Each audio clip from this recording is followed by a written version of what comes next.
plateau notre invité journaliste juste un échange qu'on a eu sur l'Angola, entretien mené par Issena.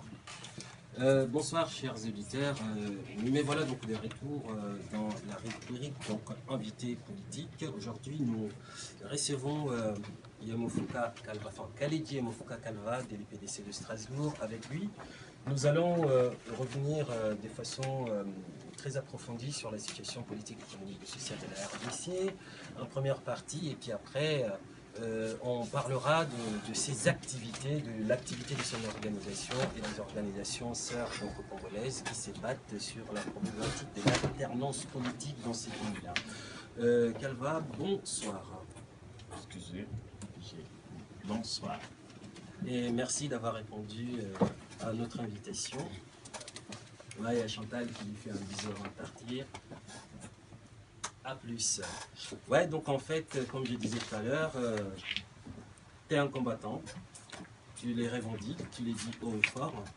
Tu te bats avec un certain nombre de compatriotes pour apporter un autre regard sur la situation politique, économique et sociale de ton pays, la RDC, et voir même, à travers ces combats que tu mènes depuis de nombreuses années, susciter un changement de paradigme, de mentalité et tout ça.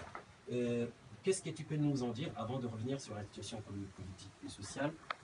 C'est quoi un combattant? Tu peux expliquer ça, la genèse en fait de cet engagement, les termes combattants et tout ça à nos auditeurs, s'il vous plaît. Encore une fois, merci pour la parole et bonsoir à tous les auditeurs, auditrices, ceux qui font qu'on puisse encore aujourd'hui prendre la parole en public. Être combattant, c'est quoi? Je vais peut-être expliquer, ce n'est pas vraiment expliquer la genèse, c'est que le Congo, la République démocratique du Congo, ce qu'on dit ex-Zaïre, en 1996 a été victime d'une agression. Une agression sur son territoire, c'est-à-dire il y a eu des troupes étrangères, une coalition de pays, le Burundi, le Rwanda en tête, l'Afrique du Sud, l'Angola, qui ont envahi le Congo, soi-disant pour, dans un premier temps, le Rwanda a revendiqué le fait qu'ils voilà, venaient chercher les réfugiés Hutus qui étaient cachés en République démocratique du Congo. Alors, quand ils sont arrivés à l'est du pays, ils se sont rendus compte que non, voilà, c'était juste une bonne excuse. Ce qu'ils ont fait finalement, ils ont été chercher un opposant, un ancien opposant de Mobutu, qui s'appelle Laurent Désiré Kabila. Et beaucoup pensent que c'est Laurent Désiré Kabila qui a fait la rébellion, qui est venu avec les Rwandais, les Burundais, les Ougandais qui l'ont soutenu. Non, c'est eux qui ont été les chercher et l'ont amené pour trouver une bonne excuse d'envahir le Congo. C'est-à-dire, toutes ces troupes étrangères sont rentrées en Congo dans l'illégalité. C'est que l'ONU appellerait dans sa résolution 33-14, voilà, 33-14, dans la résolution 33-14, c'est-à-dire que le Congo a été agressé. Dès par là, ils sont arrivés jusqu'à Kinshasa, ils ont renversé le gouvernement, on dirait même pas légitime, Mobutu, qui était aussi un dictateur, qu'on en avait marre à l'époque. Le peuple applaudissait parce qu'ils ne savaient pas trop ce qui s'est passé, pour eux ce sont des sauveurs.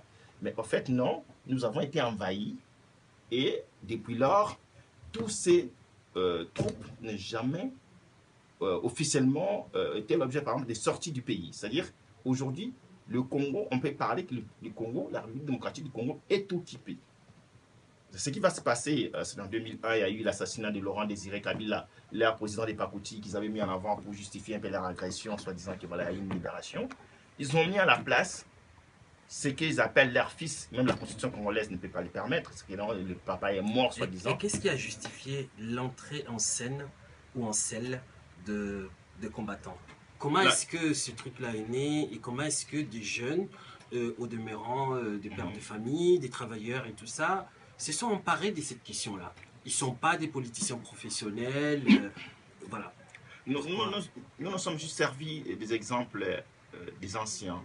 Vous savez, par exemple, la période des indépendances en République démocratique, en Afrique plutôt en général, c'est qu'il y a un peuple qui s'est soulevé, qui a dit que non, il y en avait marre de la colonisation, les injustices au quotidien, leur situation au quotidien était inadmissible. À un moment donné, il faut dire non, on ne veut pas cette situation. Les combattants, c'est à partir de là. C'est-à-dire que non, sous Mobutu, c'était encore nos aînés qui essayaient un peu de se battre avec lui comme ils pouvaient, avec une opposition, voilà, il y avait qui jouaient les jeux du cache-cache pour faire croire que non, il y avait une démocratie, mais il n'y avait pas de démocratie. Oui, mais pour nos auditeurs, en fait, quand on entend combattant, il y a une connotation un peu violente là-dedans. Non, il n'y a pas la violence. Vous privilégiez quoi? C'est quoi? C'est des manifestations pacifiques? C'est des actes?